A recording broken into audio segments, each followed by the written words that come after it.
نحمده ونصلي على رسوله الكريم أما بعد أعوذ بالله من الشيطان الرجيم بسم الله الرحمن الرحيم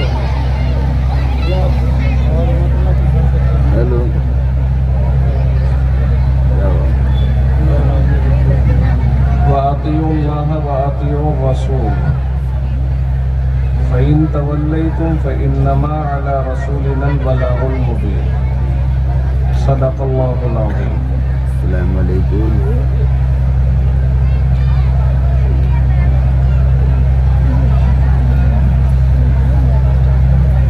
وعن عبد الله بن عمر رضي الله تعالى عنهما جلسے میں قال قال رسول الله صلى الله عليه وسلم استحيوا من الله تعالى حق الحياء. بیان سنا قلنا إنا نستحيي من الله تعالى يا نبي الله والحمد لله.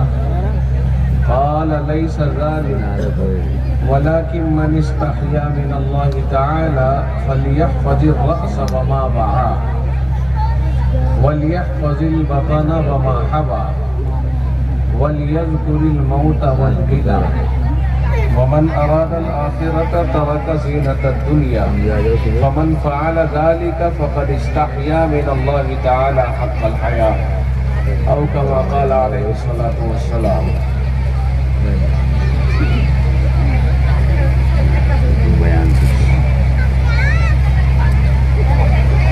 پہلے تو گاؤں میں ہو رہا ہے. منتظمین کا شکریہ ادا کر دوں کہ جنہوں نے ہم سب کو یہاں بیٹھنے کا موقع عنایت فرمایا اور انہوں نے کوششیں کی، بالخصوص وہ نوجوان ساتھی جنہوں نے اپنے جذبات کو دین کے ساتھ وابستہ کر کے اس محفل کا انعقاد کیا. وہ نوجوان بہت ہی قابل مبارکباد ہیں. ہمت پور کے نوجوانوں نے ہمت دکھائی. اس گاؤں کا نام رکھنے والے نے بھی بہت سوچ سمجھ کر کے نام رکھا ہے اور اسم کا اثر مسمى پہ پڑتا ہے. گاؤں کا اثر جو نام ہے، گاؤں کا نام گاؤں والوں پہ اس کا اثر پڑ رہا ہے. تو ہمت پور کا مطلب یہ سمجھ میں آیا کہ واقعی پوری ہمت ہے. جس کام کے اوپر لگ جائیں اس کام میں ماشاءاللہ اس کو انجام تک پہنچا دیں. پروگرام چل رہا ہے، استفادہ کر رہے ہیں. نوجوانوں نے خاص طور سے اس میں بہت بڑھ چڑھ کر کے حصہ لیا. میں جدھر کو گزر رہا ہوں ادھر نوجوانوں کے ماشاءاللہ خوب چرچے ہیں کہ یہاں کے نوجوان بہت جذباتی ہیں، بڑا ہمت ہیں، بلند ہمت والے ہیں اور انہوں نے اس محفل کو سجایا ہے، منعقد کیا ہے. تو میں ان نوجوانوں کو بھی مبارکباد دے رہا ہوں اور ہمارے میر محفل جناب قاری کمال صاحب، اللہ تعالیٰ نے ان کو بھی جو نام عطا فرمایا ہے اس کا بھی ایک اثر ہے کمال. اب آپ حضرات خود سمجھ لیں کہ کمال کا مطلب کیا ہوتا ہے. جب کمال ہوتا ہے تو جمال بھی آتا ہے. جہاں کمال ہوتا ہے وہاں اللہ تعالیٰ بہت سارے منافع کی چیزیں رکھ دیتا ہے، فائدے کی چیزیں رکھ دیتا ہے. تو قاری کمال صاحب بھی کوئی کم نہیں ہے. جہاں ایک طرف نوجوان ہیں وہیں ان کو ایک سربراہ قاری کمال صاحب بھی ملے ہوئے ہیں. سارے مل جل کر کے ماشاءاللہ بڑی محنت کر رہے ہیں اور بہت اچھا پروگرام منعقد کرایا ہے. اور ہمارے مولانا جیسے اناؤنسر جب کسی جلسے میں کسی کو حاصل ہو جائے، یہ تو ہمت پور ہے، بالکل بغل میں ہے، بہت نزدیک ہے. مولانا کی اناؤنسری مجھے معلوم ہے کہ ملک کے کوئی تو کہتا ہے گوشے گوشے اور کونے کونے میں، مگر مجھے اس کا تجربہ بھی ہوا ہے.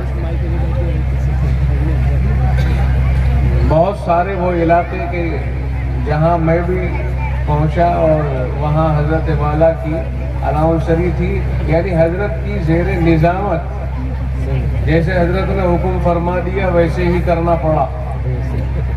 تو یہ ہمارے لیے خوش نصیبی ہے کہ ہمارے علاقے کو اللہ تعالیٰ نے ایک نوجوان اناؤنسر، اسپیکر، ایک بہترین منتظم، پروگرام کو چلانے کی صلاحیت سے آراستہ ایسا وہ نہار بچہ عنایت فرمایا۔ اللہ تعالیٰ اس کی عمر میں برکت عطا فرمائے، نظر بد سے محفوظ فرمائے۔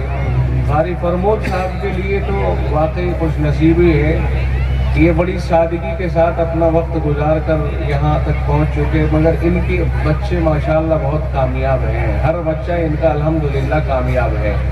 وہ ان کی سچائی، دیانت داری، امانت داری کا عکس جمیل ہے۔ ماشاءاللہ پرانا تعلق ہے قاری صاحب سے، یہاں ملاقات ہوئی، اچھا لگا۔ اب آگے میں آپ حضرات سے یہ بھی عرض کر دوں کہ کوئی بڑی عمر والے یہ نہ سوچنے لگے کہ بھئی یہ سارے نوجوانوں کا تو شکریہ ادا کر دیا اور ہم جو یہاں بیٹھے ہوئے ہیں ہمارا کیا۔ تو بہرحال ان بڑوں کی محبتوں کے سائے میں اور ان کے مشوروں کے ماتحت ہی تو یہ نوجوان آگے بڑھ رہے ہیں۔ اگر ان بڑوں کا ساتھ نہ ملے تو نوجوان کامیاب نہیں ہو سکتے ہیں۔ نوجوانوں کو اگر صحیح سمت ملتی ہے تو بڑوں کی دعاؤں سے اور ان کے مشوروں سے ملتی ہے۔ تو گاؤں میں ماشاءاللہ عورتوں کا بھی ایک اچھا کردار ہے کہ جتنا بڑا خیمہ مسلمان مردوں کا ہے اس سے کم عورتوں کا بھی نہیں ہے ماشاءاللہ۔ اور یہاں ہمت پور کی عورتوں کی خاص بات یہ ہے کہ اتنے قریب ان کا خیمہ ہو اور پھر ان کی آوازیں نہ آئے، یہ کسی بہت بڑی کرامت سے کم نہیں ہے۔ اب مجھے پتہ نہیں کہ یہ کرامت مولانا شاہد صاحب کی ہے یا کس کی ہے، اللہ ہی بہتر جانتا ہے۔ یہ بہت بڑی کرامت ہے، بڑے سکون کے ساتھ میں یہ پروگرام کو سن رہی ہیں۔ اللہ تعالیٰ جو کچھ کہا گیا ہے اب تک جن بزرگوں نے ہمارے لیے نفع بخش باتیں ارشاد فرمائی ہیں، اللہ تعالیٰ ان کی باتوں کو سن کر عمل کرنے کی پوری توفیق مرحمت فرمائے۔ یہ خیال رہے کہ آئندہ جب جلسہ کریں تو اسے تھوڑا بڑا کر لیں۔ یہ چھوٹا بنایا ہے، آپ حضرات نے جو پنڈال بنایا ہے یہ چھوٹا بنایا ہے، اور اس کے بعد لوگوں کو دعائی دی جا رہی ہے کہ لوگوں آ جاؤ۔ آئے تو کہاں بیٹھے بتاؤ؟ ایک دوسرے کے سر پہ، بھائی 2 منزلہ جلسہ تو ہو نہیں سکتا کہ 2 منزل بنا دے، ایک آدمی کندھے پہ بیٹھ لے، ایک آدمی نیچے بیٹھا ہوا ہو، ایسا ہو جائے گا؟ کوئی سنبھال لے گا 2 گھنٹے کسی کو؟ اب جہاں تک آپ نے انتظام کیا ہے وہاں تک تو بھرا ہوا ہے، اور اس کے 2 گنے لوگ ادھر ادھر بیچارے یہ سوچ رہے ہیں کہ ہم بیٹھیں تو کہاں بیٹھیں۔ وہ کھڑے ہیں، کوئی ادھر دیوار پر بیٹھا ہے پیر لٹکا کے، سانپ جو آدھا بندھا ہوا ہے، ایک ازدحام ہے، بھیڑ ہے۔ لیکن آج کے بعد آپ حضرات ایسا کریں، آپ حضرات کو کیا اپنے جلسے کی کامیابی پر یقین نہیں ہے کیا؟ جلسہ کتنا کامیاب ہوتا ہے ہمت پور کا یقین نہیں ہے کہ آپ کو؟ جب یقین ہے تو پھر اسے بڑا کیوں نہیں بنایا؟ یہ تو اتنے میں دیکھ رہا ہوں ادھر بمبے سے لے کر کے ادھر تک، یعنی 2 جلسوں کے آدمی راستے پر ہیں، 2 جلسوں کے آدمی آپ کے راستے پر ہیں، جنہیں آپ کے یہاں بیٹھنے کا نظام نظر نہیں آ رہا ہے۔ وہ بیٹھے تو کہاں بیٹھے؟ اور آئندہ ایک بات اور گزارش کے طور پر کہہ دوں، اگر آپ حضرات اس کو قبول کر لیں اور زیادہ مطلب اس کے اوپر تنقید نہ کریں کہ یار یہ تجدد پسند ہو گیا، نہیں، ایسا کچھ نہیں ہے، بس ایک مشورتاً کہہ رہا ہوں، جب آدمی اچھے سے دھلے دھلائے کپڑے پہن کے آتا ہے تو وہ جوتے چپلوں سے روندے ہوئے کسی فرش کے اوپر بیٹھتا ہوا تکلف کرتا ہے۔ آپ حضرات اشارہ سمجھ گئے؟ آپ نے دیکھا کہ ایک پارٹی تو اتنے اوپر بیٹھی ہوئی ہے اسٹیج کے اوپر، ان کے لیے تو صاحب اسٹیج بھی سجا دیا، گدا بچھا دیا، چاندنی سجا دی، کرسی لگا دی، اور ایک پارٹی بہت محترم بالشان، ان میں الحمدللہ پڑھے لکھے بھی ہیں، ان میں حافظ بھی ہیں، ان میں ڈاکٹر بھی ہیں، ان میں وکیل بھی ہوں گے، ان میں دوسرے اور ڈگری یافتہ بھی ہوں گے، پڑھے لکھے حضرات ہیں، اور آج کل تو پڑھائی کا بہت اچھا ذہن بنا ہوا ہے ماشاءاللہ، تقریباً سبھی پڑھنے کی کوشش کر رہے ہیں۔ تو یہ پڑھے لکھے حضرات ہی ہیں۔ پہلا دور تھا وہ جب یہ کہہ دیا کرتے تھے ان پڑھ، اب کوئی ان پڑھ نہیں رہا۔ جسے آپ ان پڑھ سمجھتے ہو موبائل میں وہ فاسٹ نظر آئے گا، گھاس کی گٹری سر پر رکھی ہوئی ہے اور فیس بک دیکھتا ہوا آ رہا ہے راستے میں۔ اب کوئی ان پڑھ نہیں رہا، اب تو 12 دھڑی کا گٹھر سر پر لے کر کے، اور اگر اسے 12 سے چاہے 15 کر دو، 15 دھڑی کا وزن اٹھا کر کے جنگل سے لے کر 1 کلومیٹر سے گھر آ جائے گا۔ بڑا موبائل ہاتھ میں ہے، فیس بک، یوٹیوب، فلاں فلاں چلاتا ہوا آ رہا، اور اسے یہ پتا نہیں کہ تیرے سر پر کتنا وزن رکھا ہوا ہے۔ تو ماشاءاللہ سب پڑھے لکھے ہیں، سمجھدار، تو بڑے بڑے سمجھداروں کا مجمع بیٹھا ہوا ہے۔ تو لوگ یہ بھی سمجھتے ہیں کہ میں اگر بیٹھوں گا تو یہ میرے 100 روپے میں نے ان میں ڈرائی کلین والے کو دیے تھے، اور اگر میں یہاں بیٹھوں گا، اب بچھاوا کچھ اس طرح کر دیتے ہیں کہ پہلے ہی بچھا کر کے چھوڑ دیتے ہیں، اور جب تک بچے اس کے اوپر کود پھاند کے فٹ کر دیتے ہیں اس کو، اور اس کے بعد اناؤنسر کا گلا سوکھ جاتا ہے، اسے ہمدرد سے کوئی دوائی دلوانی پڑتی ہے کہ بھائی سوکھ لیا، یہ اتنی دوائی دے، ارے بھائی بیٹھو، اللہ والے آئے، بزرگ آئے، علماء آئے، ان کی زیارت کرنا ثواب، انہیں دیکھنا عبادت، 100 باتیں بتانی پڑتی ہیں۔ آپ ہمت پور والے اس سے مستثنا ہیں، آپ کو بتانا نہیں پڑا، آپ آ کر کے اسی پہ بیٹھ گئے۔ لیکن آئندہ کے لیے اور بھی لوگ ہیں جو جلسہ کرنے والے ہیں، 2000 2500 روپیے کا فرق لگتا ہے صرف کرسی لگانے میں، اس سے زیادہ نہیں لگتا ہے۔ 4000 کا لگ جائے گا، کیا ہو گیا؟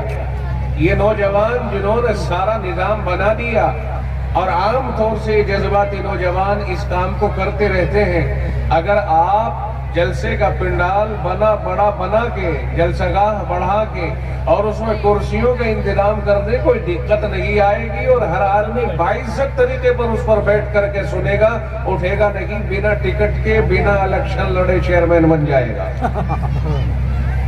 کوئی دقت نہیں ہے اسے۔ کوئی سمجھے گا کہ اگر میں یہاں سے اتروں گا کرسی پہ سے تو دوسرا تیار کھڑا ہے، کرسی چھن جائے گا، اس لیے آخر تک وہ کرسی کے اوپر بیٹھنا پسند کرے گا۔ ایک بات اور ذہن نشیں رہے کہ جب یہ نیچے زمین کی ٹھنڈک اس فرش کے اندر کو ہو کر آدمی کے کپڑوں کو چھوتی ہے، پھر وہ جسم پہ محسوس ہوتی ہے، اگر تھوڑی بہت کھجلی لگنے لگے تو کیڑا پڑ جاتا ہے، اس لیے اس کا بھی خیال رکھا جانا چاہیے۔ یہ بات کوئی میں ویسے نہیں کہہ رہا ہوں، اگرچہ میں بہت سادے انداز میں کہہ رہا ہوں، لیکن سچائی یہ ہے کہ ضرورت ہے اس کی۔ آئندہ انشاءاللہ آپ حضرات کے لیے کرسیوں کا انتظام کیا جائے گا، ٹھیک ہے بھائی، وہ پرے بیٹھنے والے انشاءاللہ اب یقین آ گیا ان کو، اب ایک جوڑی کپڑے کی قربانی دے دیں گے، وہ اب آ جائیں گے انشاءاللہ، وہاں سے پیچھے سے اور نزدیک آ جائیں گے۔ میں قرآن حکیم کی ایک آیت پڑھی تھی، اور اس کے بعد ایک حدیث پاک بھی آپ حضرات کے سامنے پیش کی تھی۔ مجھے زیادہ دیر تک اور زیادہ دور تک نہیں چلنا، اس لیے کہ آپ حضرات کے اوپر علوم و عرفان کی بارشیں بہت ہوئی، اور جب زیادہ بارشیں ہوتی ہیں تو سیلاب آ جاتا ہے جو جھیلنا بھاری ہو جاتا ہے۔ اس لیے بھائی یہ بھی کوئی سیلاب سے کم نہیں ہے کہ ایک مقرر آیا، اس نے اپنی توانائی صرف کی، پھر دوسرا آیا، اس نے بھی اپنی توانائی صرف کی، اس طرح سے مقرر کے بعد مقرر آتے آتے ہر آدمی اپنے اپنے اعتبار سے سمجھاتا ہے کہ زندگی کیسے گزارنی ہے، کس سلیقے کے ساتھ ہم کو رہنا ہے، کس انداز میں ہمیں آپس میں رہن سہن کرنا ہے، ہر ایک سمجھا کر کے جاتا ہے۔ بس اب ہمیں سمجھنا ہے کہ ہمیں کیسے رہنا ہے، کیسے وقت گزارنا ہے، کس طرح ہمیں زندگی گزارنی ہے، کس سلامتی کے ساتھ ہمیں رہنا ہے، آپس داری ہماری کس طرح کی ہونی چاہیے۔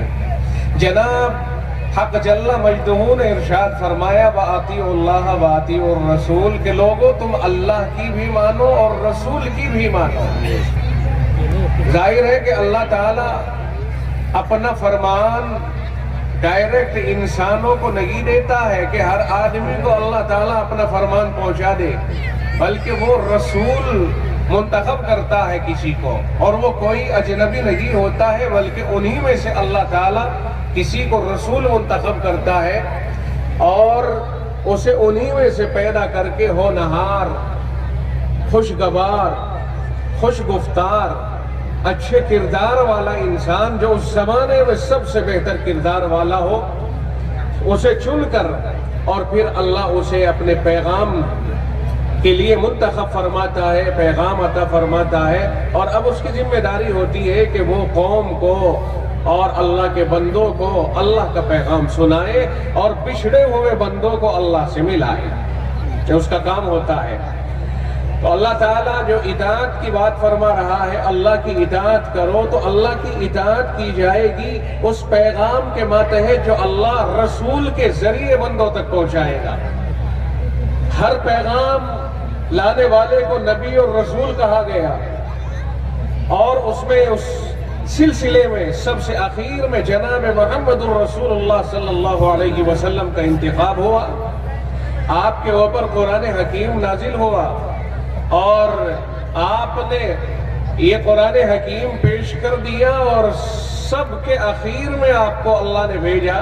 سارے نبیوں کے بعد اللہ نے رسول اللہ صلی اللہ علیہ وسلم کو مبعوث فرمایا، اور اب کے بعد کوئی نبی نہیں آئے گا، کوئی رسول نہیں آئے گا۔ یہ آخری پیغام ہے جو اللہ تعالیٰ نے دنیا کے سپرد فرما دیا۔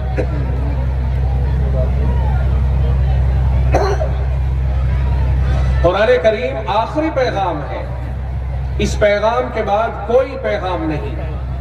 اور آمنہ کا لخت جگر امام الانبیاء سرور رسولہ صلی اللہ علیہ وسلم آخری رسول ہیں جن کے بعد کوئی رسول نہیں ہے۔ آخری پیغام قرآن کریم آخری رسول کے ذریعے اللہ نے، اور یہ امت آخری امت ہے، اس کے بعد کوئی امت نہیں، اس کے بعد قیامت ہے۔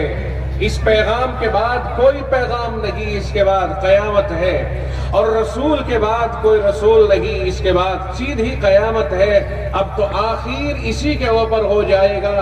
قرآن کریم کہہ رہا ہے وَمَن يَبْتَغِ غَيْرَ الْإِسْلَامِ دِينًا فَلَن يُقْبَلَ مِنْهُ، جو آدمی دین اسلام کے علاوہ کوئی دوسرا طریقہ کار اختیار کرے گا تو اس کو قبول نہیں کیا جائے گا، ہرگز قبول نہیں کیا جائے گا، کوئی صورت اس کے قبول ہونے کی نہیں ہے۔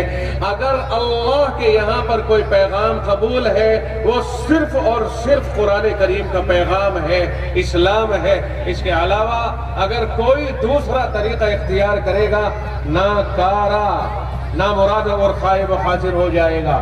وَهُوَ فِي الْآخِرَةِ مِنَ الْخَاسِرِينَ، وہ آخرت میں نقصان اٹھانے والوں میں سے ہوگا۔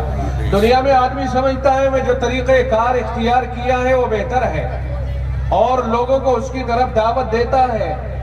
إِنَّ الَّذِينَ فَرَّقُوا دِينَهُمْ وَكَانُوا شِيَعًا كُلُّ حِزْبٍ بِمَا لَدَيْهِمْ فَرِحُونَ، ہر طبقہ اپنے اپنے پاس کے قانون ضابطوں کے اوپر خوش ہے کہ میں جو کر رہا ہوں وہ درست ہے، اور دوسرا جو کر رہا ہے وہ غلط ہے۔ غلط اور صحیح کا معیار جناب محمد الرسول اللہ صلی اللہ علیہ وسلم کا فرمان ما انا علیہ واصحابی ہے، کہ جس میں آقا نے یہ فرما دیا تھا کہ بنی اسرائیل 72 فرقوں میں بٹے تھے۔ تفرقت بنی اسرائیل علی سنتین و70 ملتا، بنی اسرائیل 72 فرقوں میں بٹے تھے۔ وتفرقت امتی علی 73 ملہ، فرمایا میری امت 73 فرقوں میں بٹ جائے گی۔ کلہم فی النار الا ملت واحدہ، فرمایا سارے طبقے 73 طبقے آپ نے فرمائے 73، اور یہ بڑے بڑے ہوں گے، ورنہ ایک ایک کے ضمن میں بہت سارے ہوں گے، وہ ایک الگ چیز ہے۔ 73 بڑے بڑے نامور فرقے ہوں گے مسلمان کہلانے والے، فرمایا کہ وہ سارے کے سارے جہنمی ہوں گے، کلمہ بھی پڑھ رہے ہوں گے، اپنے آپ کو اسلام پر چلنے والا بھی کہہ رہے ہوں گے، اور آمنہ کا لخت جگر یہ ارشاد فرما رہا ہے اس کے باوجود وہ جہنمی ہوں گے۔ آقا سے پوچھا گیا یا رسول اللہ یا رسول اللہ آپ فرما رہے سارے جہنمی ہیں الا ملت واحدہ، سوائے ایک طبقے کے، اللہ کے رسول سے پوچھا گیا من ہی یا رسول اللہ، آپ نے فرمایا اللہ کے رسول وہ جماعت جسے آپ یہ فرما رہے ہیں کہ وہ جنت والی ہوگی، سارے جہنمی ہوں گے، صرف ایک جماعت بچے گی سب میں سے، وہ کون ہے؟ تو آپ نے ارشاد فرمایا ما انا علیہ و اصحابی، فرمایا جو میرے اور میرے صحابہ کے طریقے پر چلنے والے ہوں گے صرف وہ ہوں گے جو جنت کے حقدار ہوں گے، اس کے علاوہ باقی کلمہ پڑھنے کے باوجود اپنی گمراہیوں کی وجہ سے جہنم کے حقدار ہوں گے۔ یہ اور بات ہے کہ کسی کا کلمہ اللہ کو قبول ہو جائے اور پھر وہ اپنی سزاؤں کے بعد جنت میں چلا جائے، لیکن پہلی فرصت میں ایک طبقہ بچا ہے صرف ما انا علیہ و اصحابی، جو رسول اللہ اور رسول اللہ کے صحابہ کے طریقے پر چلنے والا ہوگا، وہ جنتی، جنت کا حقدار۔ اور یہ کوئی اور نہیں، میں کسی دارالفتاء کا فتویٰ آپ کے سامنے ذکر نہیں کر رہا، یا کسی بڑے سے مولوی کا قول بیان نہیں کر رہا، بلکہ میں امام الانبیاء جناب محمد الرسول اللہ صلی اللہ علیہ وسلم کا ارشاد گرامی آپ کے سامنے پیش کر رہا ہوں۔ آقا نے فرمایا جو رسول اللہ کے طریقے پر چلے گا، میرے طریقے پر چلے گا اور صحابہ کے طریقے پر چلے گا، وہ جنت کا حقدار ہوگا، اور اس کے علاوہ جو اپنے طریقے پر چلیں گے اور رسول اللہ کے اور صحابہ کے طریقے سے ہٹ کر چلیں گے، فرمایا وہ سب کے سب جہنم کے حقدار ہوں گے۔ اس لیے ہمیں بھائی علماء سے راہ سمجھنی ہوگی کہ کون سی راہ وہ ہے جو رسول کی راہ ہے، کون سی راہ وہ ہے جو صحابہ کی راہ ہے، تاکہ ہم اس راستے کو اپنا کے جنت کے حقدار بن جائے۔ علماء سے معلوم کرنا پڑے گا، اگر علماء سے دوری ہے کسی کو، خود علم حاصل کرے علماء کے ذریعے ہی تو حاصل کرے گا نا، فرشتہ تو سکھانے کے لیے آئے گا نہیں، ظاہر ہے پھر علماء کے پاس آنا پڑے گا، مولویوں کے پاس آنا پڑے گا۔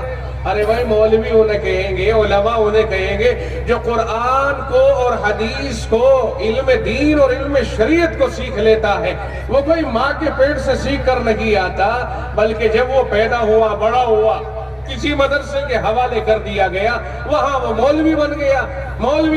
بہت سارے ایسے بچے جو مولوی بنے، سب کو علماء اور مولوی کہا جانے لگ گیا۔ اب جنہوں نے قرآن کریم سیکھ لیا وہ ہم میں ہی سے تو ہے، غیر تو ہے نہیں۔ اس لیے ہمیں ان مولویوں سے معلومات کر کے اور اپنی زندگی کے دھارے کو درست کرنا پڑے گا۔ قرآن کریم کہتا ہے واطیعوا اللہ واطیعوا الرسول، فرمایا اللہ کی اطاعت کرو اور اللہ کے رسول کی اطاعت کرو۔ اور دیکھو اگر نہیں اطاعت کرو گے، اپنے طور پر چلو گے تو فَإِن تَوَلَّيْتُمْ فَإِنَّمَا عَلَىٰ رَسُولِنَا الْبَلَاغُ الْمُبِينُ، اگر نہیں مانو گے، روگردانی کرو گے، منہ پھیر کر چلو گے، تو بھائی ہمارے رسول کی ذمہ داری تو یہ ہے کہ وہ وضاحت کے ساتھ بات پہنچا دے گا۔ ماننا یا نہ ماننا یہ تمہاری بات ہوگی، مانو گے اللہ کے فرما بردار کہلاؤ گے، جنت کے حقدار بن جاؤ گے، اور نہیں مانو گے تو اللہ کے نافرمان کہلاؤ گے، جہنم کے حقدار بنو گے۔ اس لیے کھول کھول کر کے پہنچانا یہ رسول کی ذمہ داری ہے، اور رسول اپنی ذمہ داری کو ادا کر کے دنیا سے رخصت ہوئے۔ اب رسول نے یہ ذمہ داری اپنی امت کے حوالے فرمائی اور یہ فرما دیا قرآن کریم کا علم جو حاصل کرے گا وہ نبیوں کا وارث کہلائے گا، علماء کہلائیں گے۔ ان العلماء ورثۃ الانبیاء، فرمایا یہ علماء، یہ مولوی نبیوں کے وارث ہیں۔ اب اللہ تعالیٰ نے یہ ذمہ داری نبی کو اٹھا لیا اور امت کے اوپر ڈال دی۔ اب دور انبیاء ختم ہوا، دور علماء چالو ہوا۔ جناب محمد الرسول اللہ صلی اللہ علیہ وسلم کے بعد دور انبیاء ختم ہو چکا ہے اور دور علماء چالو ہو چکا ہے۔ پہلے دور میں اللہ کی عادت یہ تھی کہ دور انبیاء تھا، ایک نبی کے بعد دوسرا، دوسرے کے بعد تیسرا، اور بلکہ بیک وقت کئی نبی دنیا کے اندر ہوا کرتے تھے جو اللہ کے پیغام کو علاقوں کے اندر پہنچایا کرتے تھے، خاندانوں میں، قبائل میں، علاقوں میں، شہروں میں، گاؤں میں اللہ تعالیٰ پیغمبروں کے ذریعے سے اپنا پیغام بھجواتا، اور اس کے بعد آخری رسول جناب محمد الرسول اللہ صلی اللہ علیہ وسلم پہ آ کے نبوت کا دروازہ بند کر دیا۔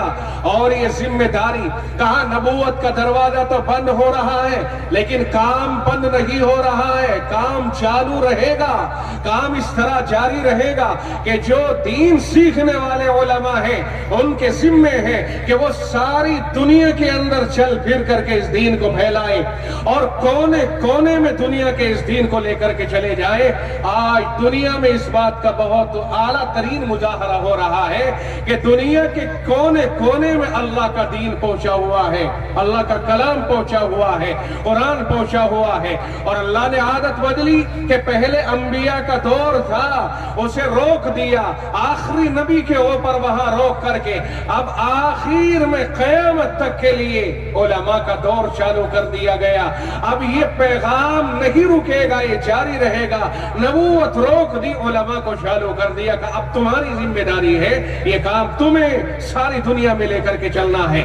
جناب محمد الرسول اللہ صلی اللہ علیہ وسلم نے یہ فرما دیا کہ لا نبی بعدی، اب میرے بعد کوئی نبی نہیں آئے گا۔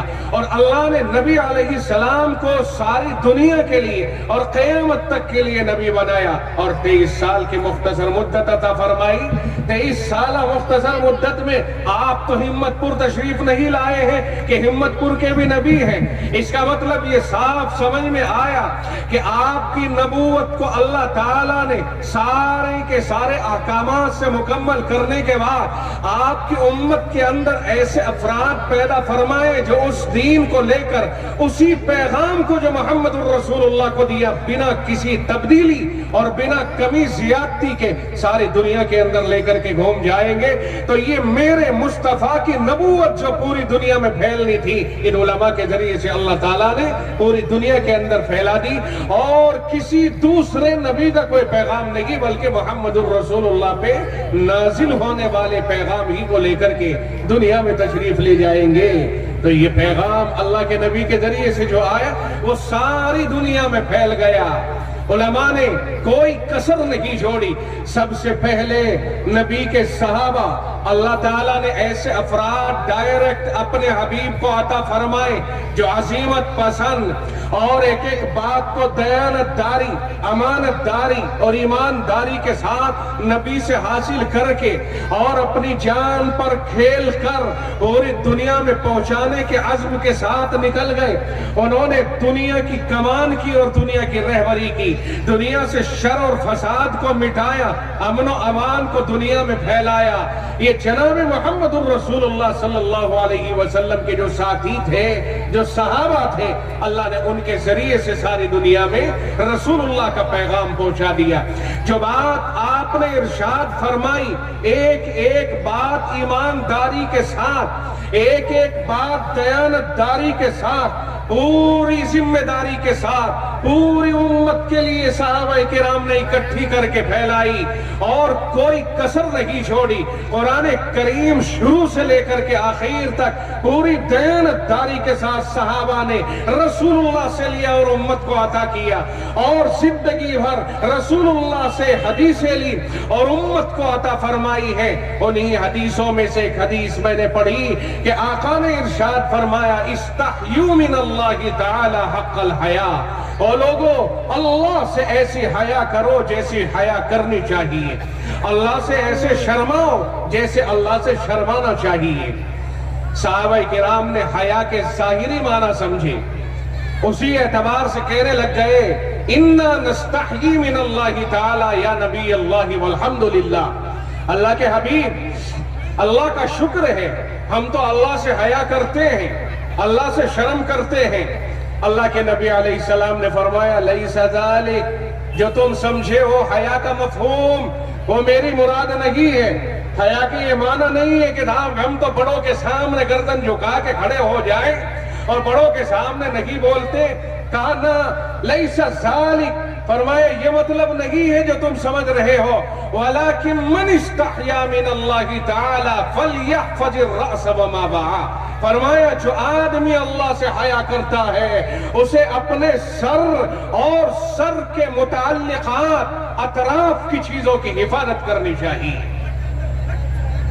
ذرا توجہ سے سننا، جذبات سے ہٹ کر ہوش کے ساتھ سنیے۔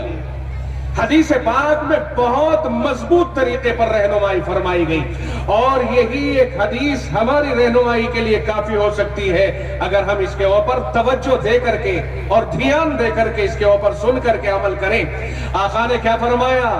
وَلَكِن مَّنِ اسْتَحْيَا مِنَ اللَّهِ تَعَالَى فَلْيَحْفَظِ الرَّأْسَ وَمَا وَعَى، اور یہ حدیث پاک، اس میں دھرم کا کوئی فرق نہیں، افراد کا کوئی فرق نہیں، ذات و برادری کا کوئی فرق نہیں، آپ نے پوری دنیا کی انسانیت کے لیے یہ جملے ارشاد فرمائے جو آدمی حیا کر رہا ہے، اس لیے کہ حیا حق ہے اس ذات پاک کا جس نے ہم کائنات کے لوگوں کو پیدا فرمایا ہے، اس نے ساری کائنات کو پیدا کیا، اس نے صرف مسلمانوں کو ہی نہیں بلکہ پوری کائنات میں بسنے والے افراد کو پیدا فرمایا ہے، اس لیے حدیث پاک تو سبھی کے لیے ہے۔ آپ نے فرمایا وَلَكِن مَّنِ اسْتَحْيَا مِنَ اللَّهِ تَعَالَى فَلْيَحْفَظِ الرَّأْسَ وَمَا وَعَى، فرمایا جو آدمی اللہ سے حیا کرنے والا ہے، جو آدمی اللہ سے شرمانے والا ہے، اسے اپنے سر کی اور سر کے آس پاس کی چیزوں کی حفاظت کرنی چاہیے۔ سر اور سر میں دماغ ہے، سر کے اطراف میں کان ہے، آنکھ ہے، ناک ہے، زبان ہے، ان سب چیزوں کی حفاظت کرنی چاہیے، ان ساری چیزوں کی حفاظت کرنی چاہیے۔ اور بھائی ظاہری اعتبار سے سر کی حفاظت کے ایک معنی تو یہ ہے کہ آدمی اگر بائک کے اوپر چل رہا ہے ہیلمٹ لگا کر کے چلے تاکہ گر جائے، کوئی حادثہ پیش آ جائے تو سر میں چوٹ نہ لگے۔ حکومت بھی اس بات کو کہتی ہے، پولیس روکتی ہے، ہیلمٹ نہ ہونے کے اوپر چلان کاٹا جاتا ہے۔ کیوں؟ وہ ظلم نہیں کرتے بلکہ وہ ہمارے فائدے کے لیے ہمارے سر کی حفاظت اور ہماری حفاظت کا سامان مہیا کرتے ہیں۔ اور یہ چالان اور یہ جرمانہ یہ اس لیے ہے تاکہ آدمی عمل کرنے کے لیے تیار ہو جائے، یہ بات اس لیے ہے۔ تو ظاہری مفہوم تو اس کا یہ ہے کہ اپنے سر کی حفاظت کرے، چوٹ لگنے سے بچائے، پھوٹنے سے بچائے، ٹوٹنے سے بچائے۔ اور ایک مفہوم وہ ہے جو بہت اندر کا ہے، فَلْيَحْفَظِ الرَّأْسَ، اپنے سر کی حفاظت کرے۔ او بھائی سر کے اندر دماغ ہے، بھیجا ہے، سر کے اندر ذہن ہے، سر میں وہ قوت ہے جو انسان کو سوچنے کے اوپر قدرت دیتی ہے۔ سر میں اللہ تعالیٰ نے ٹرانسفارمر رکھا ہے، ساری چیزوں کا انتظام یہاں سے ہوتا ہے، دماغ سے ہوتا ہے۔ آدمی کیا کیا سوچ رہا ہے، آپ اور میں برابر آپ نے سامنے ہیں، میرے اور آپ کے برابر میں کوئی نہ کوئی بیٹھا ہوا ہے، لیکن یہ نہیں جانتے کہ میرے برابر میں بیٹھا ہوا کیا سوچ رہا ہے۔ ہو سکتا ہے میرے خلاف سوچ رہا ہو یا میری محبت میں کچھ سوچ رہا ہو سکتا ہے وہ اللہ کے دین کے بارے میں کچھ سوچ رہا ہو یا وہ کوئی حرام کاری کی تدبیر بنا رہا ہو، نہیں سمجھا جا سکتا ہے۔ اللہ ہی جانتا ہے۔ رب کہتا ہے وَلَقَدْ خَلَقْنَا الْإِنسَانَ وَنَعْلَمُ مَا تُوَسْوِسُ بِهِ نَفْسُهُ، ہم نے انسان کو پیدا کیا ہے اور ہم جانتے ہیں کہ اس کے دل میں کیا کیا خیالات آتے ہیں، اس کے جی میں کیا کیا وسوسے آتے ہیں، کہ اللہ کے سوا تو کوئی نہیں جانتا نا، اللہ ہی جانتا ہے۔ اللہ ہی جانتا ہے کہ کیا خیال یہ اپنے دل میں لا رہا ہے، دماغ میں کیا کیا تانے بانے بنا رہا ہے۔ فرمایا فَلْيَحْفَظِ الرَّأْسَ، اپنے سر کی حفاظت کرنی چاہیے، اس دماغ کی حفاظت کریں۔ غلط باتیں سوچنے سے اور بری باتیں سوچنے سے دماغ کو محفوظ رکھیں، برے خیالات لانے سے دماغ کو محفوظ رکھیں، گندے خیالات لانے سے دماغ کو محفوظ رکھیں، دماغ کو ایسی باتیں سوچنے سے بھی محفوظ رکھیں جو کسی کے لیے نقصان دینے والی ہو۔ تنہائیوں میں 4-6 آدمی 2-4 آدمی مشورے کے لیے بیٹھ جاتے کرتے ہیں، تنہائیوں میں کسی کے خلاف بغاوت کی اسکیم بناتے ہیں، یہ ساری کی ساری چیزیں دماغ کی اپج ہوتی ہے جو دماغ کے اندر پیدا ہوتی ہے۔ رسول اللہ صلی اللہ علیہ وسلم فرما رہے ہیں فَلْيَحْفَظِ الرَّأْسَ، اسے اپنے سر کی حفاظت کرنی چاہیے، اس دماغ کو کنٹرول میں لانا چاہیے۔ اگر آپ تنہائی میں بیٹھے ہو تو یہ سمجھ کر کے چلو کہ کوئی آپ کو دیکھنے والا ہے، کوئی آپ کی سننے والا ہے، اور وہ رب ذوالجلال ہے۔ آپ اللہ سے غافل نہیں ہو اور اللہ سے دور نہیں ہو، اللہ سے اوجھل نہیں ہو۔ اگر آپ نے تالے بند کر کے میٹنگ کی ہے، آپ نے اگر 7 پردوں کے پیچھے جا کر کے کوئی مشورہ کیا ہے، رب کہتا ہے أَلَمْ تَرَ أَنَّ اللَّهَ يَعْلَمُ مَا فِي السَّمَاوَاتِ وَمَا فِي الْأَرْضِ، کہ آپ کو پتہ نہیں ہے کہ اللہ تعالیٰ ان سب چیزوں کو جانتا ہے جو آسمانوں میں ہے اور جو زمینوں کے اندر ہے۔ اللہ نے اپنی قوت اور اپنی قدرت کا مظاہرہ کر کے انسان کو متاثر کیا کہ تمہیں یہ معلوم ہونا چاہیے کہ اس رب سے نہ آسمانوں کی چیزیں چھپی ہوئی ہیں اور نہ ہی زمینوں کی چیزیں چھپی ہوئی ہیں۔ رب کہتا ہے ما یکون من نجوا ثلاثۃ الا هو رابعهم، 3 آدمیوں کا کوئی ایسا مشورہ نہیں ہے، کوئی ایسی تنہائی کی میٹنگ نہیں ہے، کوئی ایسی سرگوشی نہیں ہے کہ جس میں وہ چوتھا نہ ہو، جس میں وہ چوتھا نہ ہو۔ 3 آدمی یہ سمجھتے ہیں کہ ہم تینوں کوئی بات طے کریں گے، کوئی میٹنگ طے کریں گے، کوئی نقشہ طے کریں گے، مگر وہ 3 نہیں، انہیں یہ تصور ہونا چاہیے کہ وہ 4 ہیں، چوتھا ان میں رب ہے۔ قرآن کریم نے آگے فرمایا وَلَا خَمْسَةٍ إِلَّا هُوَ سَادِسُهُمْ، 5 آدمیوں کے مشورے میں چھٹا خدا ہوتا ہے۔ وَلَا أَدْنَىٰ مِن ذَلِكَ وَلَا أَكْثَرَ إِلَّا هُوَ مَعَهُمْ أَيْنَمَا كَانُوا، نہ 3 سے کم اور نہ 5 سے زیادہ، یعنی 3 سے کم 2 اور 5 سے زیادہ 10 20 50 جتنے بھی ہو سکتے ہو۔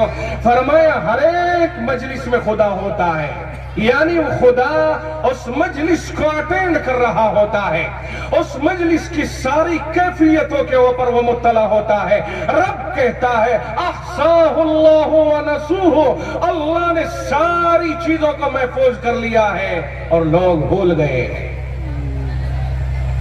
لوگ بھول گئے ہیں۔ فرمایا ثم ينبئهم بما عملوا، پھر وہ بتا دے گا جو انہوں نے کرتوت کیے ہیں۔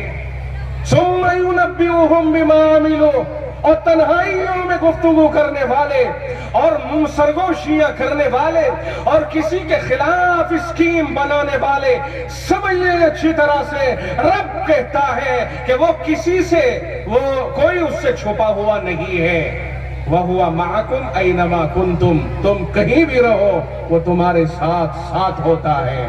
رب کہتا ہے یا معشر الجن والانس، اے انسان و جنات کی جماعت، ان استطعتم ان تنفذوا من اقطار السماوات والارض، اگر تم سے ہو سکے کہ تم آسمان اور زمین کے کناروں سے کہیں نکل سکو تو نکلو، نکل کے دکھاؤ۔ فانفذوا، نکلو، لا تنفذون، نہیں نکل پاؤ گے الا بسلطان، مگر قوت کے ذریعے سے، اور قوت تم میں ہے نہیں۔ آسمانوں کو پار کر کے کوئی اپنی الگ دنیا نہیں بسا سکتا ہے کہ جہاں وہ رب سے چھپ جائے اور رب کا باغی بن کے قوت کے ساتھ جی سکے۔ نہ نہ، اللہ ہر جگہ، وَلِلَّهِ الْمَشْرِقُ وَالْمَغْرِبُ، یہ ساری سمت مشرق و مغرب اللہ ہی کی ہیں۔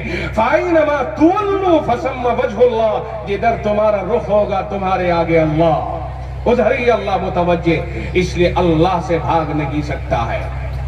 ہمیں سمجھنا چاہیے، نوجوانوں خاص طور سے آپ توجہ دیں، آپ کا ذہن ادھر متوجہ ہونا چاہیے کہ اللہ ہمیں ہر وقت میں اپنی نگرانی میں رکھے ہوئے ہیں۔ آپ سمجھتے ہو کہنے لگے کہ صاحب سیٹلائٹ امریکہ نے لگایا، پوری دنیا کو دیکھ لیا، ہمارے ملک نے لگایا، پورے ملک کو دیکھ لیا، ان پر بھروسہ ہے نا؟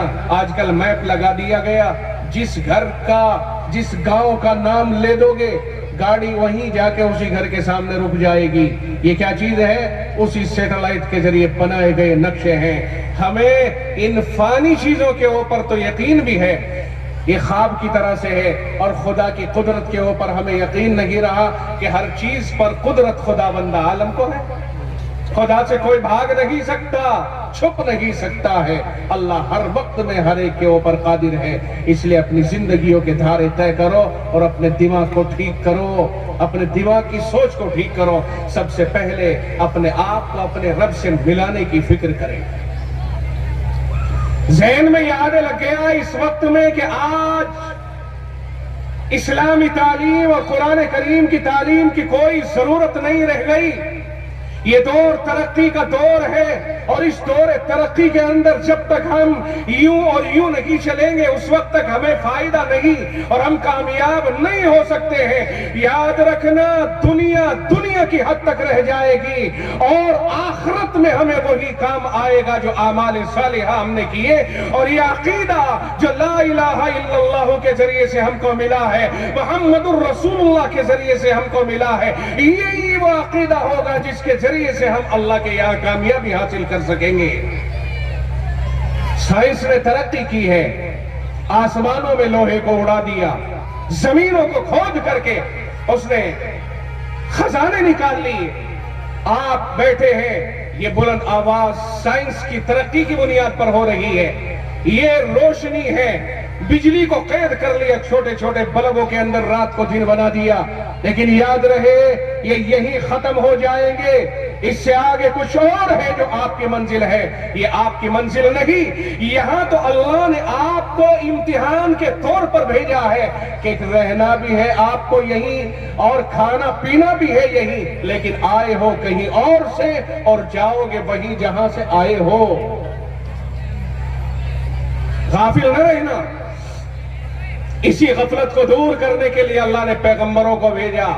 اسی غفلت کو دور کرنے کے لیے اللہ تعالیٰ نے آخر نبی کے بعد اللہ نے علماء کا انتظام فرمایا تاکہ دنیا میں لوگ یہ نہ کہہ سکے ہمیں پتہ ہی نہیں چلا تھا. یہ سمجھانے والے کل قیامت کا دن ہوگا اور ہم نے اگر اپنے بچوں کی غلط پرورش کر دی ہوگی، اور غلط پرورش کے یہ معنی کہ اگر ہم نے ان کو اللہ کا دین نہیں سکھایا ہوگا. بڑی وضاحت کے ساتھ یہ بات عرض کر رہا ہوں. قرآن کریم نے اقرا فرمایا ہے، اقرا پڑھیے، اور مفعول ذکر نہیں فرمایا. مطلب یہ ہوا کیا پڑھیے یہ نہیں بتایا ہے. اس کا مطلب یہ ہوا پڑھیے. ساری کائنات آپ کے پڑھنے کے لیے ہے. آپ سائنس کو حاصل کیجئے، آپ ٹیکنالوجی حاصل کیجئے، آپ انجینئر بنے، ڈاکٹر بنے، بہترین سے بہترین وکیل بنے، آپ بڑے سے بڑے دانشور سائنٹسٹ بنے، آسمانوں میں اڑو، زمینوں کے اندر گھس جاؤ اور سمندروں میں اتر جاؤ. آپ نئی نئی ایجادات لے کر کے آؤ. قرآن نہیں منع کر رہا ہے. قرآن نے تو کہا ہے وَأَنزَلْنَا الْحَدِيدَ فِيهِ بَأْسٌ شَدِيدٌ وَمَنَافِعُ لِلنَّاسِ. ہم نے لوہے کو پیدا کیا ہے. اور سائنس کے طالب علم سن، قرآن کہہ رہا ہے وَأَنزَلْنَا الْحَدِيدَ، ہم نے لوہے کو پیدا کیا ہے. جب رب نے کہا لوہے کو پیدا کیا، لوہا کہاں ہے؟ لوہا زمین میں ہے. لوہا زمین میں بکھرا ہوا ہے، لوہا زمین میں غائب ہے. رب نے عقل دی، لوہے کو پیدا کیا ہے، یہ بتا دیا اور یہ کہہ دیا فیہ باس شدید، اس میں سخت دھاک ہے، رعب و دبدبا ہے. اور دوسرا یہ فرمایا ومنافع للناس، اس میں فائدے بھی ہے لوگوں کے لیے، منافع بھی ہے. او بھائی جب یہ دو باتیں رب نے کہی اور انسان کو عقل عنایت فرمائی تو عقل کے اندر تحریک پیدا ہوئی. جب خدا یہ کہتا ہے ہم نے لوہے کو پیدا کیا ہے تو پہلے ہم یہ ڈھونڈے کہ وہ لوہا کہاں ہے. رب نے دماغ میں ڈالا کہ لوہا زمین میں ہے.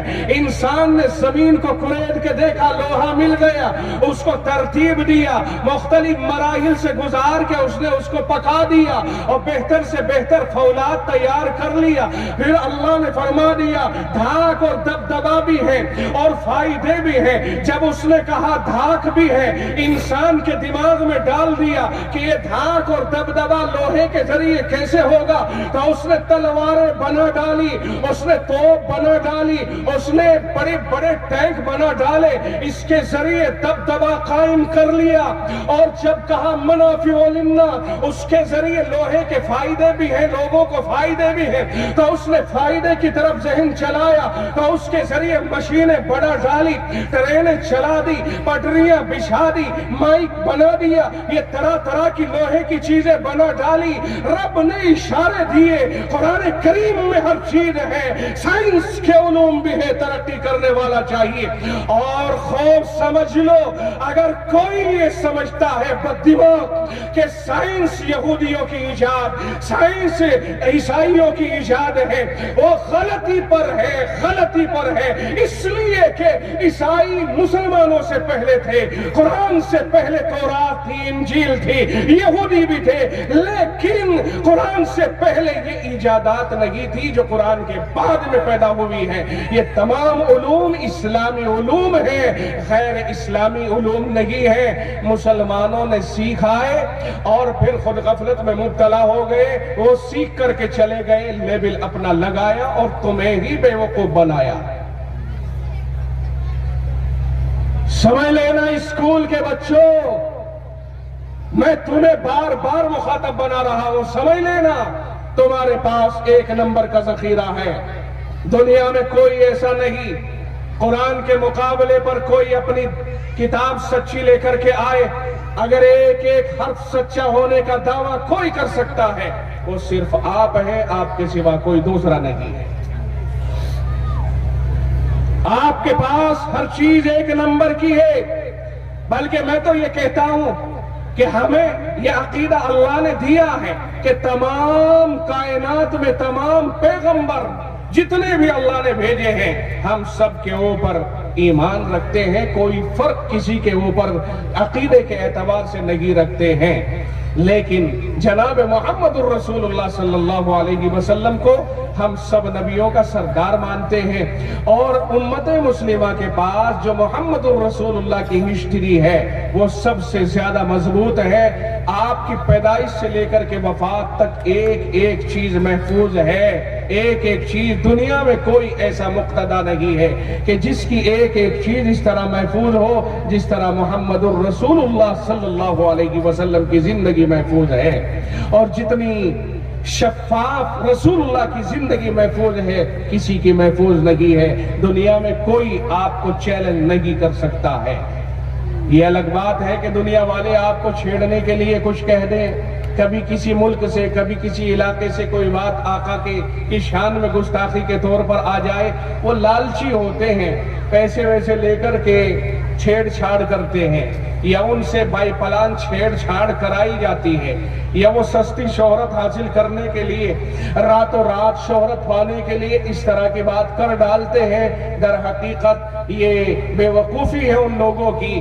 ہم الحمدللہ جس نبی کو مانتے ہیں وہ نبی ایک ایک چیز اس کی محفوظ ہے, کردار صاف و شفاف آئینے کی طرح سے ہے. آپ رسول اللہ کی سیرت کو پڑھیے, سمجھیے اور علماء سے پوچھیے, اور رسول اللہ کی سیرت جتنی سنو گے سیکھو گے محبت بڑھتی چلی جائے گی, اور پھر آپ کے پیغام پر عمل کرنے کا جذبہ بھی پیدا ہوگا. اس لیے کوئی اگر اس طرح کی, اور ایک بات یہی رک کر کے کہتا چلوں کہ اگر کوئی ہمارے موبائل کے اوپر غلط پیغام آیا کرے, اسے آگے نہ بڑھایا کریں بلکہ اس کو ڈیلیٹ کر دیا کریں. اس لیے کہ جس گندے ذہن کے اور گستاخ آدمی نے وہ گستاخی کی ہے اس نے تو کر دی بائی پلان.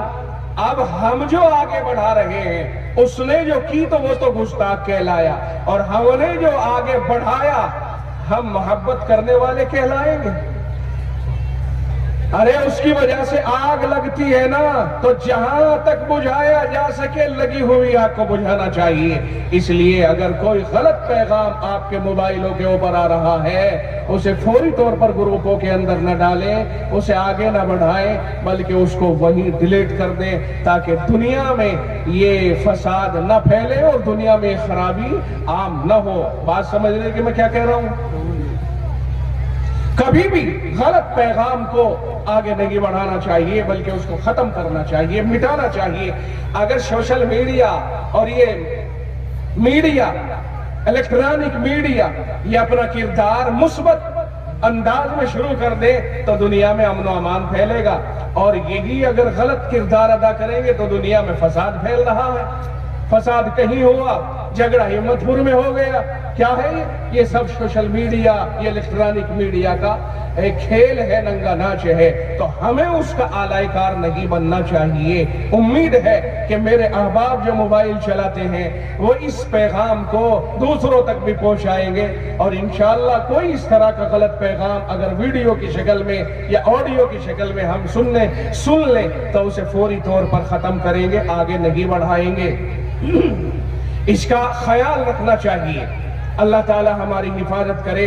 تو میں آپ کو اشارتاً کہا کہ اللہ کا شکر ہے، قرآن حکیم ہمارے پاس ہر چیز کا خزانہ لیے ہوئے ہیں، ہر چیز کا خزانہ ہے۔ بات وہاں سے چلی تھی، میں ایک حدیث پاک کے اوپر بول رہا تھا، استحیوا من اللہ تعالی حق الحیا۔ آقا نے فرمایا کہ لوگوں، اللہ سے ایسے شرماؤ جیسے شرمانا چاہیے۔ صحابہ نے کہا اللہ کے رسول ہم تو شرماتے ہیں۔ آپ نے فرمایا نہیں، یہ مطلب نہیں ہے، وَلَكِن مَّنِ اسْتَحْيَا مِنَ اللَّهِ تَعَالَى فَلْيَحْفَظِ الرَّأْسَ وَمَا بَعَا۔ فرمایا جو آدمی اللہ سے شرماتا ہے اسے اپنے سر اور سر کے آس پاس کی چیزوں کی حفاظت کرنی چاہیے۔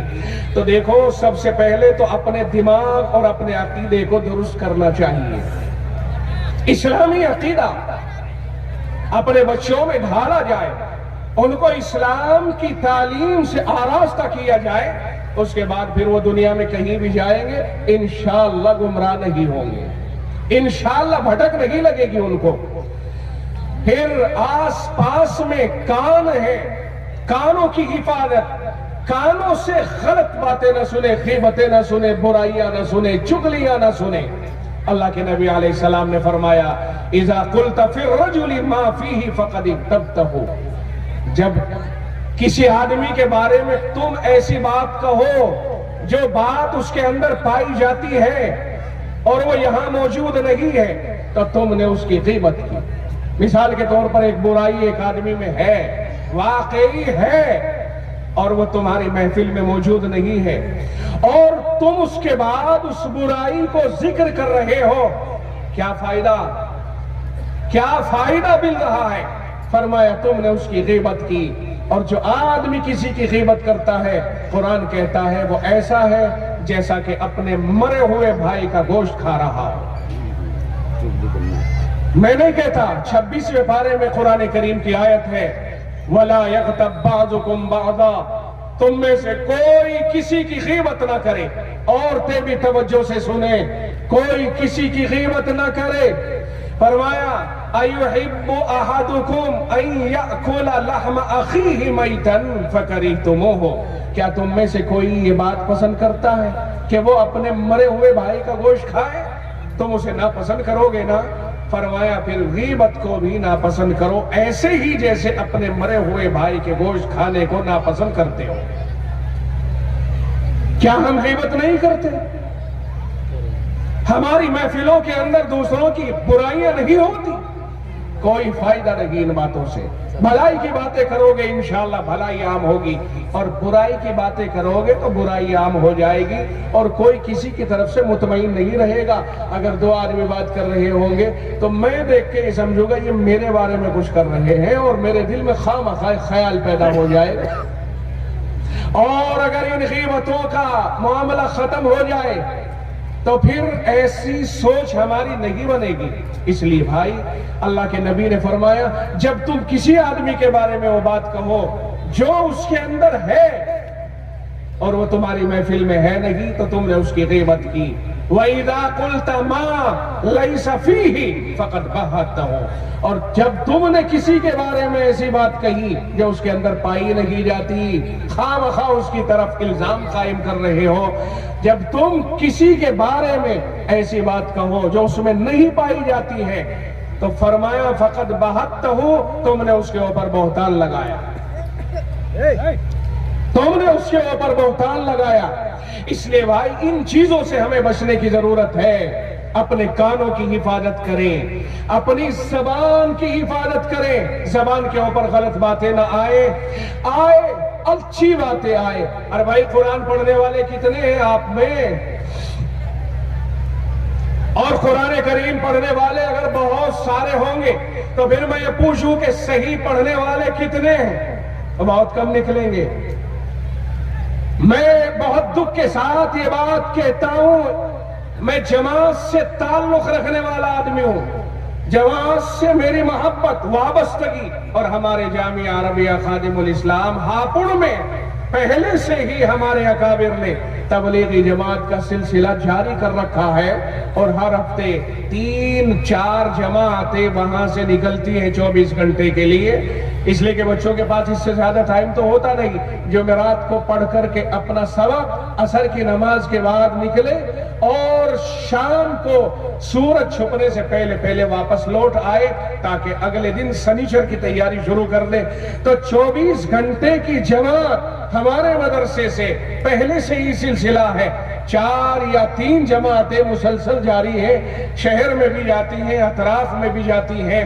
تو بڑا دکھ ہوتا ہے، مجھے یہ بات کہہ رہا ہوں اور دکھ کے ساتھ کہہ رہا ہوں کہ ہم نے آپس میں ایک دراڑ سی پیدا کر لی ہے اور محسوس یہ کرنے لگے ہیں کہ صاحب ہم حق پر ہیں اور فلاں غلط راہ پر چل رہا ہے، فلاں حق پر ہے تو فلاں غلط راہ پر چل رہا ہے۔ نہیں بھائی، اللہ نے یہ دین محمد الرسول اللہ کے ذریعے سے دیا ہے، جس شکل میں بھی ہو سکے امت کو پہنچا دو۔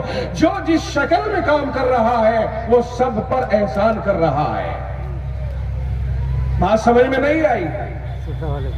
جس شکل میں بھی جو دین کا کام کر رہا ہے، کوئی کسی کے اوپر تنقید نہ کرے، اخلاص کے ساتھ آگے بڑھتا رہے۔ مولوی لوگ مدرسوں میں پڑھاتے رہے محنت سے، اور اللہ سے یہ دعا کرتے رہے مولا کریم جتنا مجھ سے ہو سکا میں نے بچوں کو پڑھا دیا، اللہ تو قبول فرما۔ اور یہ تبلیغی احباب عوام میں اس دعوت و تبلیغ کے کام کو لے کے چلتے رہے اور یہ کہتے رہے مولا کریم جتنا ہم سے ہو سکا ہے ہم نے کر لیا ہے، اے میرے پروردگار ہم تو سادے طریقے پر لوگوں کو نماز کی طرف لا رہے ہیں، آگے ہم زیادہ کچھ نہیں کر رہے، مولا ہم قرآن نہیں پڑھا رہے ہیں، ہم حدیثیں نہیں پڑھا رہے ہیں، ہم علوم شریعہ نہیں پڑھا رہے ہیں، مولا کریم ہم تو سادے سے انداز میں دین کی دعوت لے کر کے لوگوں کے پاس جا رہے ہیں، نماز کے لیے انہیں بلا کر کے مسجدوں کو لا رہے ہیں۔ اے اللہ ہم بہت جتنا بھی یہ کام کر رہے ہیں مولا تو اسے قبول فرما لے، ہمارے اوپر تیرا احسان ہوگا۔ بھائی سب اخلاص کے ساتھ اللہ کے دین کو لے کر کے کام کرتے رہے، کوئی کسی کو تنقید نہ کرے اور کسی کو کمتر نہ سمجھے۔ یہ دین سب کا ہے، کسی ایک طبقے کا نہیں ہے، یہ دین محمد الرسول اللہ نے دیا ہے، اللہ نے دیا ہے، اس لیے اس کے اندر کوئی خلفشار نہیں ہونا چاہیے۔ اور جو احباب تبلیغ میں جا رہے ہیں ان کے لیے سب سے مین چیز یہ ہے کہ وہ اپنے آپ کو یہ سمجھ کر کے نہ جائیں کہ اب کے چلے میں مقرر بن کے آؤں گا، اب کے 4 مہینے میں بڑا مقرر بن کے آؤں گا، اور اب کے تو ذرا ہلکا رہا، اب کے میں تکڑی تقریر کرنے والا بن کے آؤں گا، بھاری بھرکم مقرر بن کے آؤں گا۔ یاد رکھیے آپ مقرر بننے کے لیے نہیں جا رہے ہو بلکہ نماز سیکھنے کے لیے جا رہے ہو، دین سیکھنے کے لیے جا رہے ہو۔ اگر آپ کی نیت یہ رہی کہ میں اب کی بار بڑا مقرر بن کے آؤں گا اور کھڑا ہو کر کے اب کی بار میں 1.5 گھنٹے تقریر کر دوں گا، آدھے پون گھنٹے تقریر کر دوں گا، تو آپ نے اپنا وقت ضائع کر لیا. آپ تقریر نہیں بلکہ اپنی نماز اور اپنا دین سیکھنے کے لیے گئے تھے. اس کو ذہن نشی کریں. تقریر کرتے رہیے, تقریر تو ضمنی چیز ہے, اصل یہ ہے کہ ہم نماز سیکھنے جا رہے ہیں. ایمانداری سے بتائیے, آپ جماعتی حضرات بھی ہیں, آپ میں بہت سارے, آپ نماز سیکھنے جاتے ہو کہ نہیں جاتے ہو؟ نہ جانا نہیں. مقصد کیا ہوتا ہے؟ اے اللہ میری نماز درست ہو جائے, میرا کلمہ درست ہو جائے, میرا نماز درست ہو جائے تو اللہ اکبر سے لے کر سلام پھیرنے تک ساری درست ہو جائے. یہی تو سیکھنے جاتے ہو. نماز کے اندر اصل روح ہے قرآن کریم. سن لینا اچھی طرح سے میں کیا کہہ رہا ہوں. نماز کے اندر جو روح ہے وہ قرآن کریم ہے. آپ نے اللہ اکبر کہا, کام شروع ہو گیا, لیکن یہاں ثنا پڑھنے کے بعد آپ کو قرآن کریم پڑھنا ہے, سورہ فاتحہ. سمجھ میں آ رہا؟ میں بہت ساری باتیں آپ سے کر رہا ہوں. آپ نے سورہ فاتحہ پڑھنی ہے, اس کے بعد کوئی اور سورت اس کے ساتھ ملانی ہے. 2 رکعتوں میں فرض کی ایسے کریں گے, اور 2 رکعت جو بعد کی ہے ان میں صرف سورہ فاتحہ پڑھیں گے, اور اس کے بعد رکوع میں چلے گئے. آپ نے رکوع کی تسبیح پڑھی سبحان ربی العظیم, سنت ہے. آپ نے اگر 5 بار پڑھا تب, 3 بار پڑھا تب, 1 بار پڑھا تب, نماز ہو گئی آپ کی, کوئی فرق نہیں. 3 بار جو ہے ادنا, سنت کا ادنا درجہ ہے کہ کم از کم 3 بار کہیے یا 5 بار کہیے یا اس سے زیادہ کہہ لیجئے سبحان ربی الاعلی یا سبحان ربی العظیم. آپ نے اگر پورے طور پر اس کلمے کو ادا بھی نہیں کیا, یعنی مخارج کے ساتھ, تب بھی کام چل گیا. لیکن قرآن کریم میرے بھائیو ایسا ہے کہ اسے صحیح پڑھنا ہی پڑے گا. قرآن کریم اللہ کا کلام ہے. قرآن کریم کو صحیح پڑھنا سیکھنے کی ضرورت ہے. ہمیں بہت جماعت سے جوڑ ہونے کی وجہ سے مجھے اور زیادہ احساس ہوتا ہے اپنے بھائیوں کے اوپر کہ بہت تیر مارا کسی نے تو ایک دو صورتیں سیکھ لی, پورا چلہ گزر جاتا ہے, 4 مہینے گزر جاتے ہیں, سمجھ میں نہیں آتا ہے کہ وہ سیکھتے کیا ہے. قرآن کریم کو باقاعدہ مضبوطی کے ساتھ سیکھنا بے حد ضروری ہے. اگر آپ کے پاس, او بھائی جس جذبے سے میں بول رہا ہوں اسی جذبے کے ساتھ میری بات کو سمجھنے کی کوشش کریں. میں اپنے بھائیوں کو یہ مشورہ دیتا ہوں, تبلیغی احباب کو, کہ جب آپ جماعت میں جائیں قرآن کریم کو صحیح سیکھنے پر زیادہ توجہ دیں. اگر آپ کے پاس امیر اچھا ہے جو قرآن اچھا پڑھنا جانتا ہے تو اچھی طرح وہ سکھا دے گا. آپ کے ساتھیوں میں کوئی قرآن اچھا پڑھنا جانتا ہے وہ سکھا دے گا, اور اگر نہیں تو پھر جو امام اس مسجد کا ہے اس سے درخواست کیجئے, وہ آپ کو ٹائم دے گا اور آپ اس سے قرآن کریم سیکھیے. چند صورتیں اچھی طرح سیکھ کر کے وہاں سے آئیے. اس لیے جو احباب جماعت کی طرف رخ کریں وہ قرآن کریم پر سب سے زیادہ توجہ دیں. قرآن کریم اللہ کا کلام ہے. بات سمجھ میں آئی کہ نہیں آئی بھائی؟ جہاں اور ساری چیزیں سیکھتے ہیں وہیں قرآن کریم کی صورتوں کو کم از کم علم تر کیفا سے جو آگے کی 10 صورتیں ہیں ان کو سیکھنے کی پوری کوشش کریں. جو لوگ باقی تو یہ ہے کہ اپنے محلے کے امام سے بھی یہ خدمت لی جا سکتی ہے. مغرب کے بعد یہ جو بھی آپ کا ٹائم ہے امام صاحب سے بات کرو. اللہ کے نبی علیہ السلام نے فرمایا قل هو اللہ تعدل ثلث القرآن, فرمایا قل هو اللہ کی سورت, قل هو اللہ احد کی سورت چھوٹی سی سورت ہے, فضیلت کے اعتبار سے 1/3 قرآن کے برابر ہے. ارے تمہارا باپ یا تمہارا کوئی رشتہ دار, تمہارا گھر کا کوئی فرد یا تمہارے محلے کا کوئی فرد یا امت کا کوئی فرد مسلم اللہ کو پیارا ہو جائے, جاؤ کہیں بھی بیٹھ کر کے ایک دفعہ قل هو اللہ احد کی یہ چھوٹی سی سورت پڑھو اور اللہ سے درخواست کرو بارگاہ رب العزت میں کہ مولا کریم یہ چھوٹی سی سورت میں نے پڑھی ہے, اسے قبول کر کے اس کا ثواب ہمارے فلاں آدمی کو پہنچا دے. رب کی قسم فضیلت کے اعتبار سے